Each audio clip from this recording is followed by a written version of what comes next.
addition to everything that you see in Microsoft Excel, there is another side to it. It's called Visual Basic for Applications. And it can get quite intense, so I'm just going to show you a couple of things that can be quite useful. Now, it uses the Developer tab, which we're not actually seeing at the moment.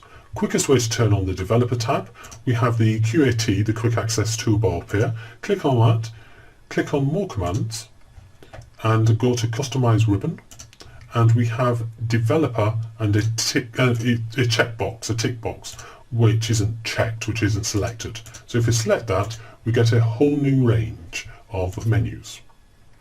Now, you don't actually have to do that because I'll tell you how to get into Visual Basic using a keyboard shortcut as well. And if we click on Visual Basic, you can see there we've got the keyboard shortcut Alt and F11. That will get us into a second window, so this is completely separate to all of this.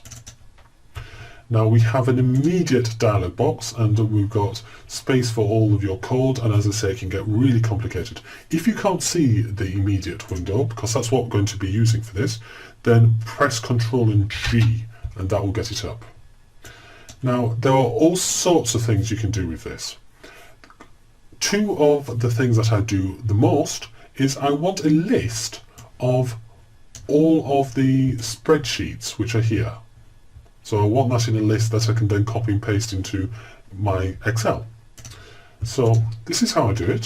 For each sheet, SHT in sheets, colon, debug.print, sheet.name, colon, next.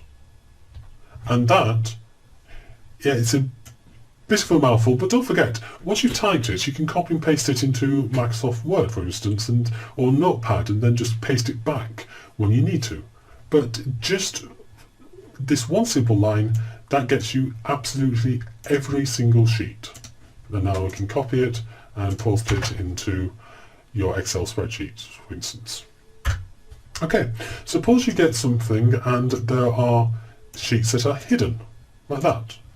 And you might find there are an awful lot of them. Well, Alt and F11 gets me to this. So for each sheet in Sheets, I want sheet.visible equals true. Next. So as soon as I press Enter at the end, it unhides all of the sheets. Very quick, very easy.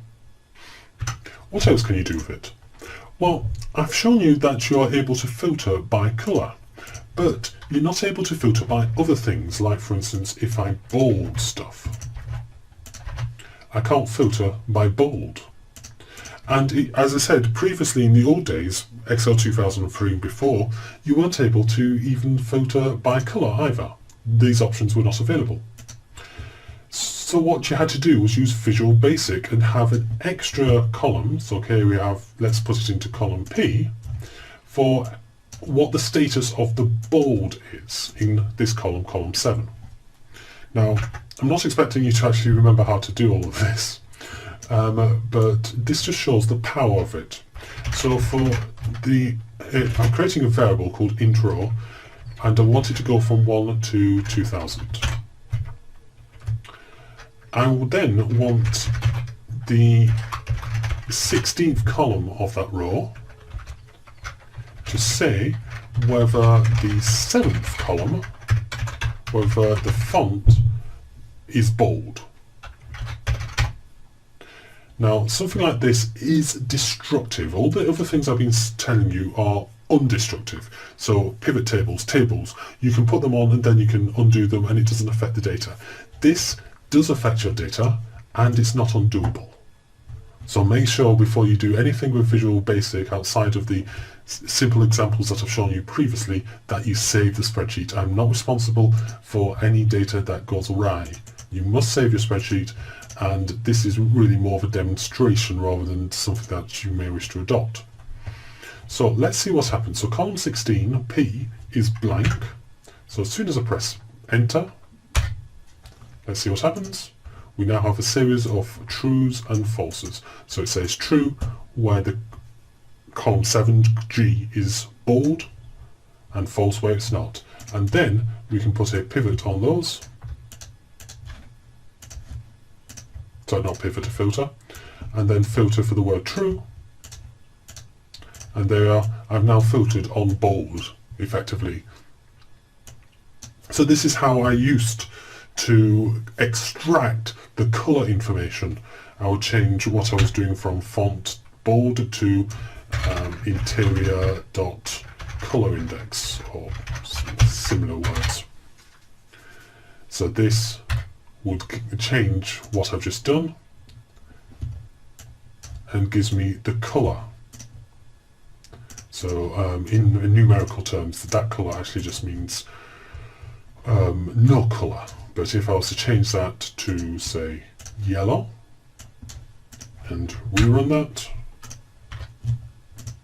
you can now see that the one cell, the one row in column 7 that I've changed to yellow has now been differently numbered. Now there's a lot more that I could do with this. I could actually make it say yellow as opposed to number 6, but all of this just shows how powerful Visual Basic for applications can be, and I've not even touched the surface of it. I'm just using one sentence, effectively. So as I say, for each sheet in the sheets is the one that I use the most. That just gives me the sheet names, which I can then just highlight, copy and paste.